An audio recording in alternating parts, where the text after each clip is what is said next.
Bienvenido a Café Inglés, el podcast dedicado al aprendizaje del idioma inglés. Mi nombre es Ismael Sereno y el día de hoy veremos el tema de Sentence Structure o la estructura de las oraciones. Pero primero necesitamos unos cuantos antecedentes. Para comenzar, empecemos leyendo la siguiente oración que dice así: I saw my brother's drawings, which were good. Yo vi los dibujos de mi hermano, los cuales eran buenos. Perfectamente bien. Ahora vamos a leer una variante que diría así: I saw my brother's drawings, which good were. En este momento tú podrías decirme, Isma, esta variante está mal, es incorrecta, está volteado. A lo que yo te contestaría, está bien, pero en la circunstancia correcta, porque esta era la forma como se hablaba el inglés antiguo. El orden era diferente. Pero vamos con un ejemplo mucho más práctico al día de hoy, que sería este. The bird is blue. El pájaro es azul.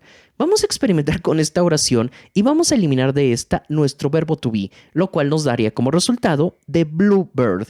Y aquí yo quiero preguntarte, ¿cómo traduces esta oración al español? Inmediatamente me puedes contestar el pájaro azul. Pero ¿será? Porque si traducimos literalmente, entonces tendríamos lo siguiente: el azul pájaro. Y es aquí donde entran las confusiones, porque en nuestras clases, cuando nos enseñan el tema de adjetivos, nos dicen, es que en estas situaciones el adjetivo va al revés, está volteado. Y no es que esté al revés, no es que esté volteado, eso únicamente va a causar confusión. Lo que sucede es que el orden es distinto. Y cuando nosotros, por ejemplo, en español decimos el pájaro azul, pensamos en que tiene dos alas, pensamos en que es pequeño, en que puede volar, y después le ponemos sus características. Y en inglés lo primero que hacemos es pensar en esas características. Primero pensamos en el concepto abstracto del color, blue. Y después, ¿a qué se lo vamos a poner? Se lo vamos a poner a un teléfono celular, a un pájaro, a un carro. Y es una forma distinta de entender la realidad. Por lo tanto, cuando se dice que cuando tú eres bilingüe ves el mundo de formas distintas, esto es completamente cierto. Dicho esto, y con nuestros antecedentes, ahora sí podemos pasar a las estructuras de nuestras oraciones, que son 5. Estas 5 estructuras te van a ayudar a formar oraciones simples de manera muy práctica, y también vale la pena recordar que el concepto de una oración en inglés se refiere a tener tanto el sujeto como el verbo. Vamos a comenzar. La estructura número 1 y la más sencilla de todas es subject and verb. For example, I am sleeping. Yo estoy durmiendo. Vamos con nuestra segunda categoría, que sería subject plus verb plus complement. El sujeto más verbo y finalmente un pequeño complemento. For example, the cat is fat. El gato está o el gato es gordo. El complemento que estamos utilizando aquí es un adjetivo, pero también podemos utilizar la siguiente variante, que sería It was a difficult test. Fue un examen o una evaluación muy difícil. Tenemos 3 palabras. El conjunto de estas 3 palabras se le conoce como una noun phrase.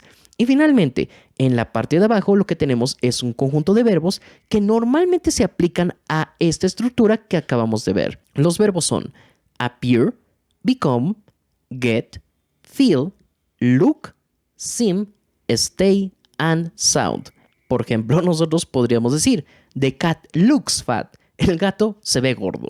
Vamos con nuestra siguiente categoría, que sería subject plus verb plus adverb. En este caso, el adverbio va a apoyar directamente a nuestro verbo. For example, he sings awfully. Él canta terriblemente. Vamos con la siguiente característica. Subject plus verb plus object. El sujeto más un verbo y finalmente un objeto. El objeto generalmente se entiende como algo que recibe la acción de nuestro verbo. Por ejemplo, I eat tacos. Tacos es la víctima de que yo me los coma. Y finalmente la última categoría, subject plus verb plus object plus object. For example, he bought her a gift. Él le compró a ella un regalo. Nosotros tenemos 2 objetos. Hay que distinguirlos entre el objeto directo y el objeto indirecto. Pero ¿cómo vamos a saber cuál es cuál? Si nosotros leemos he bought a gift, nosotros tendríamos él compró un regalo. Esto se entiende perfectamente bien, por lo tanto concluimos que a gift es nuestro objeto directo y quien recae ese regalo es el objeto indirecto, que en el caso sería ella. He bought her a gift. Nuestro objeto directo y finalmente nuestro objeto indirecto.